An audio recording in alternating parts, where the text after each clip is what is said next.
I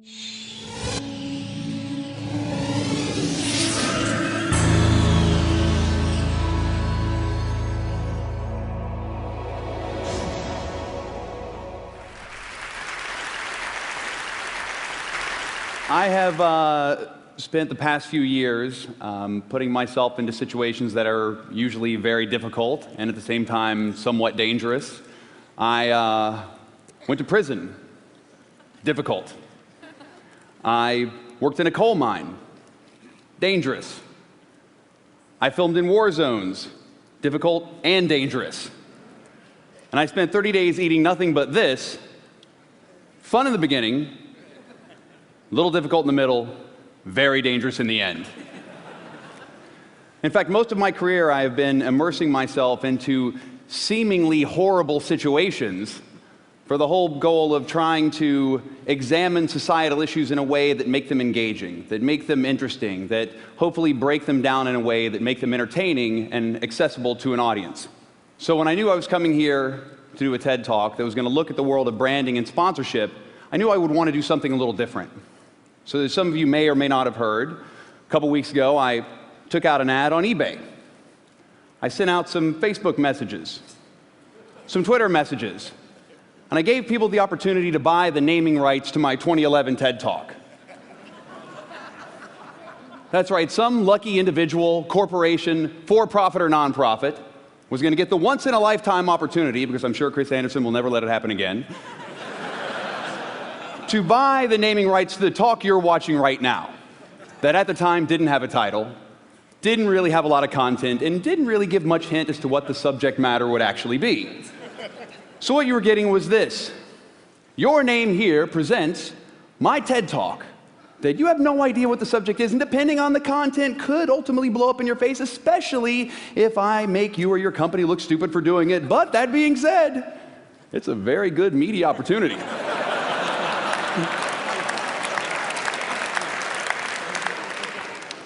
You know how many people watch these TED Talks? It's a lot. That's just the working title, by the way. So, even with that caveat, I knew that someone would buy the naming rights. Now, if you'd have asked me that a year ago, I wouldn't have been able to tell you that with any certainty.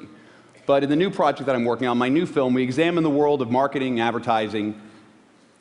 And as I said earlier, I put myself in some pretty horrible situations over the years. But nothing could prepare me. Nothing could ready me for anything as difficult or as dangerous as going into the rooms with these guys. You see, I had this idea for a movie.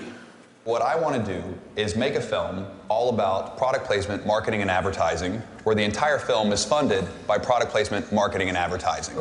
So the movie will be called The Greatest Movie Ever Sold. So what happens in The Greatest Movie Ever Sold is that everything from top to bottom, from start to finish, is branded from beginning to end. You know, from the above the title sponsor that you'll see in the movie, which is Brand X. Now this brand, the Qualcomm Stadium, the Staples Center, these people will be married to the film in perpetuity forever. And so the film explores this whole idea. It's what? It's redundant. In perpetuity forever. I'm a redundant person. Yeah. That was more for him. It was in perpetuity, period, forever. But not only are we going to have the Brand X title sponsor, but we're going to make sure we sell out every category we can in the film. So maybe we sell a shoe and it becomes the greatest shoe you ever wore, the greatest car you ever drove from The Greatest Movie Ever Sold. You know, the greatest drink you've ever had, courtesy of The Greatest Movie Ever Sold. So the idea is beyond just showing that brands are part of your life, but actually get them to finance the film? Is that? Get them to finance the film, and actually we show the whole process of how does it work. The goal of this whole film is transparency. You're going to see the whole thing take place in this movie. So that's the whole concept, the whole film, start to finish, and I would love for CEG to help make it happen. Yeah, you know, it's funny, because when I first hear it, it is the ultimate respect for an audience. I don't know how receptive people are going to be to it, though. Do you have a perspective, or do you? I don't want to use angle because that sort of has a negative connotation. But do you sort of know how this is going to play out? No idea. How much money does it take to do this? 1.5 million. Okay. I think that you're going to have a hard time meeting with them, but I think it's certainly worth pursuing a couple of really big, obvious brands. Who knows? Maybe by the time your film comes out, we look like a bunch of blithering idiots. What do you think the response is going to be? The responses mostly will be no.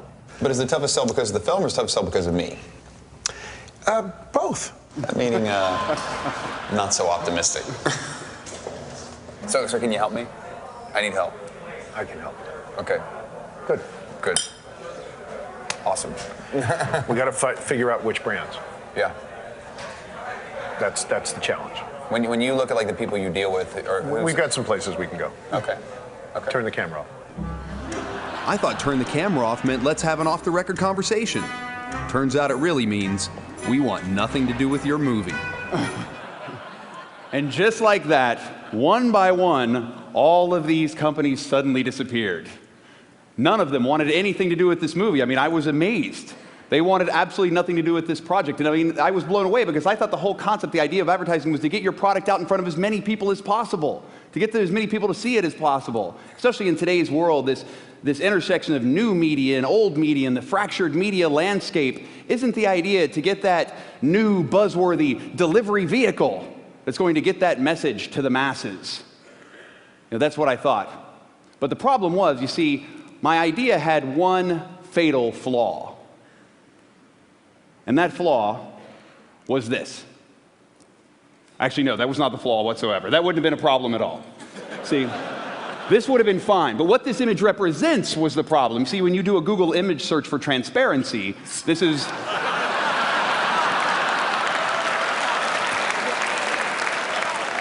This is one of the first images that comes up. So, I like the way you roll, Sergey Brin. No. This was the problem. Transparency. Free from pretense or deceit, easily detected or seen through, readily understood, characterized by visibility or accessibility of information, especially concerning business practices. That last line being probably the biggest problem. You see, we hear a lot about transparency these days. You know, our politicians say it. Our president says it. Even our CEOs say it. But suddenly, when it comes down to it becoming a reality, something suddenly changes. But why? Well, transparency is scary. Like that odd, still screaming bear. It's unpredictable.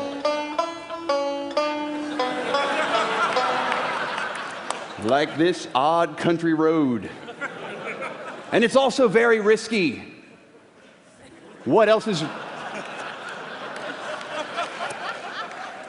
risky? Eating an entire bowl of Cool Whip.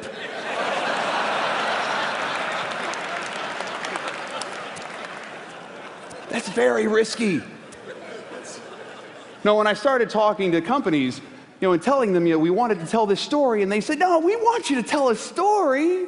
We want you to tell a story, but we just want to tell our story.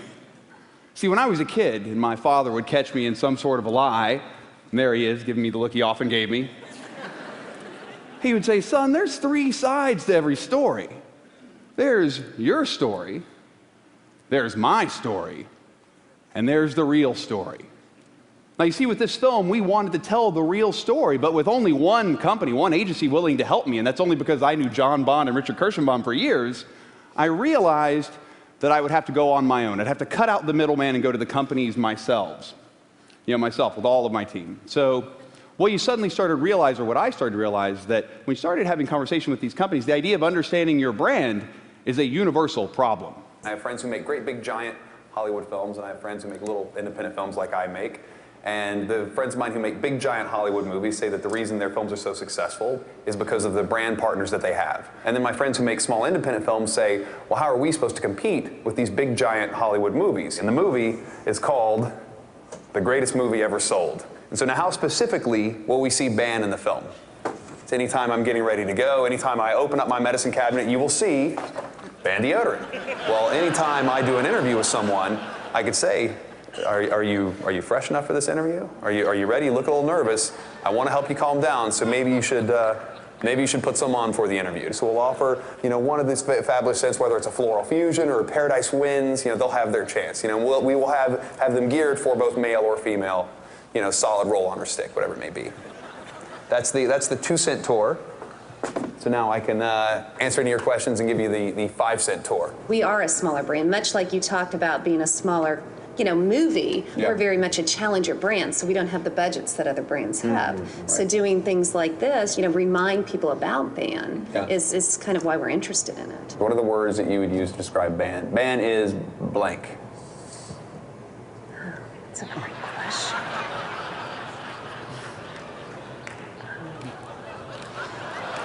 It's a superior technology. Technology is not the way you want to describe something somebody's putting in their armpit. We talk about bold, fresh. Okay. I think fresh is a great word that really spins this category into the positive versus the fights odor and wetness. Right. It's keeps you fresh. Fresh How do all we day. keep you fresher longer, better freshness, more freshness, 3 times fresher, things like that that are, more of that positive benefit. And that's a multi-million-dollar corporation. What about me? What about a regular guy? I need to go talk to the man on the street. The people who are like me, the regular Joes, they need to tell me about my brand. How would you guys describe your brand? My brand. I don't know, I like really nice clothes. 80s revival meets skater punk, unless it's laundry day. Right, what is brand Jerry? Unique. Unique. I guess what kind of genre of style I am would be dark glamour. I like a lot of black colors, a lot of grays and stuff like that, but usually I have an accessory like sunglasses or I like crystal and things like that too. If Dan were a brand, he might be a classic convertible Mercedes-Benz. The brand that I am is, I would call it casual fly. Part hippie, part yogi, part Brooklyn girl. I don't know. I'm the pet guy. I sell pet toys all over the country, all over the world, so I guess that's my brand. In my warped little industry, that's my brand. My brand is FedEx, because I deliver the goods. Failed writer alcoholic brand? Is that something? I'm a lawyer brand. I'm Tom. Well, we can't all be brand Tom, but I do often find myself at the intersection of dark glamour and casual fly. And what I realized, I needed an expert. I need somebody who could get inside my head, somebody who could really help me understand what they call your brand personality. And so I found a company called Olsen Zaltman in Pittsburgh, who they've helped companies like Nestle, Febreze, Hallmark discover that brand personality. If they could do it for them, surely they could do it for me. You brought your pictures, right? I did. The very first picture is a picture of my family. And so tell me a little bit how it relates to your thoughts and feelings about who you are. These are the people who shape the way I look at the world. Tell me about this world. This world. Well, Yeah. I think your world is the world that you live in. Like the people that are around you, your friends, your family, the way you live your life, the job you do. Like all those things stemmed and started from one place, and for me, they stemmed and started with my family in West Virginia. What's the next one you want to talk about? The next one, this was the best day ever, How does this relate to your thoughts and feelings about who you are? is like, who do I want to be? I like things that are different. I like things that are weird. I like weird things. Tell me about the Y phase. What does that do for us? What is the machete? What pupa stage are you in now? Why is it important to reboot? What does the red represent? Tell me a little bit about her. What is it about you that's not who you are? What are some other metamorphoses that you have? To be fear. What kind of roller coaster are you on? Thank you. Thank you. Yeah, thanks for your patience. Great job. Yeah. Thanks a lot. All right. Yeah. I don't know what's going to come of this. There was a whole lot of crazy going on in there. The first thing we saw was this idea that you had two distinct but complementary sides to your brand personality. The Morgan Spurlock brand is a mindful play brand. Those are kind of juxtaposed very nicely together, and I think there's almost a paradox with those, and I think some companies will just focus on one of their strengths or the other instead of focusing on both. Most companies tend to, and it's human nature, to avoid things that they're not sure of, avoid fear, those elements, and you really embrace those and you actually turn them into positives for you. It's a neat thing to see. What other brands are like that? The first one here is a classic, Apple, and you can see here too, Target, Mini from Mini Coopers, and JetBlue. Now there's playful brands and mindful brands, those sort of things that have come and gone, but a playful, mindful brand is a pretty powerful thing. A playful, mindful brand. What is your brand? If somebody asked you to describe your brand identity, your brand personality, what would you be? Are you an up attribute? Are you something that gets the blood flowing? Are you more of a down attribute? Are you something that's a little more calm, reserved, conservative? Up attributes are things like being playful, being fresh, like the Fresh Prince, contemporary, adventurous, Edgy or daring, like Errol Flynn. Nimble or agile. Profane, domineering, magical or mystical, like Gandalf. Or are you more of a down attribute? Are you mindful, sophisticated, like 007? Are you established, traditional, nurturing, protective, empathetic, like the Oprah? Are you reliable, stable, familiar, safe, secure, sacred, contemplative, or wise, like the Dalai Lama or Yoda?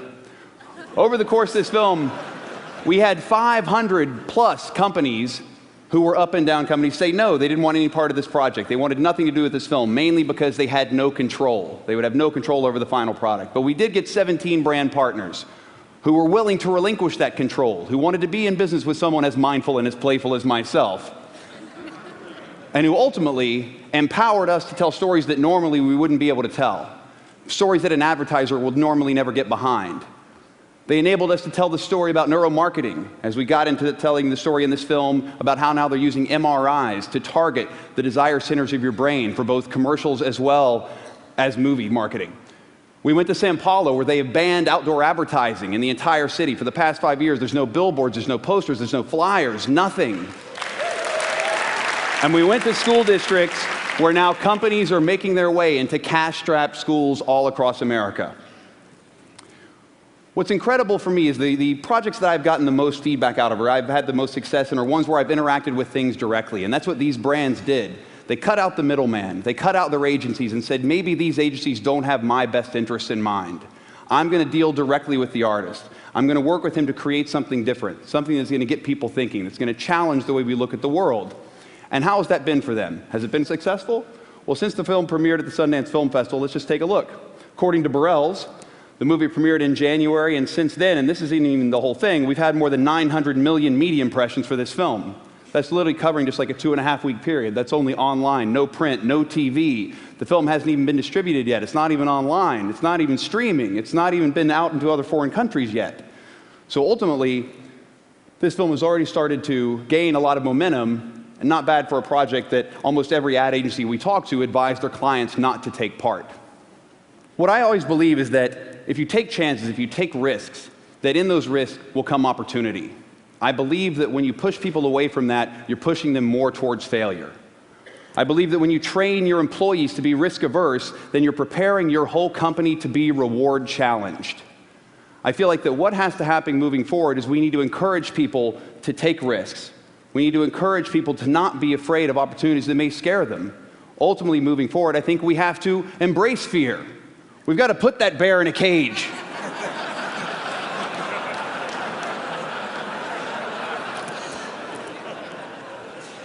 Embrace fear, embrace risk. One big spoonful at a time, we have to embrace risk. And ultimately, we have to embrace transparency.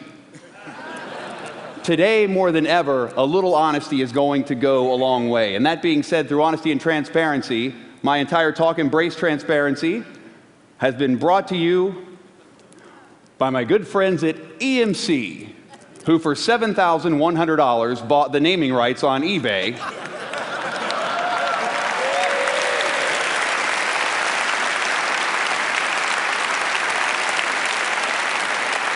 EMC turning big data into big opportunity for organizations all over the world. EMC presents Embrace Transparency. Thank you very much, guys. Thank you.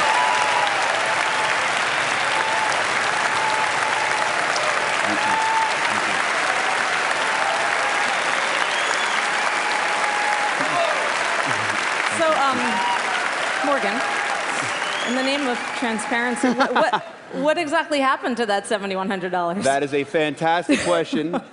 I have in my pocket a check made out to the parent organization of the TED Foundation, the Sapling Foundation, a check for $7,100 to be applied towards my attendance for next year's TED.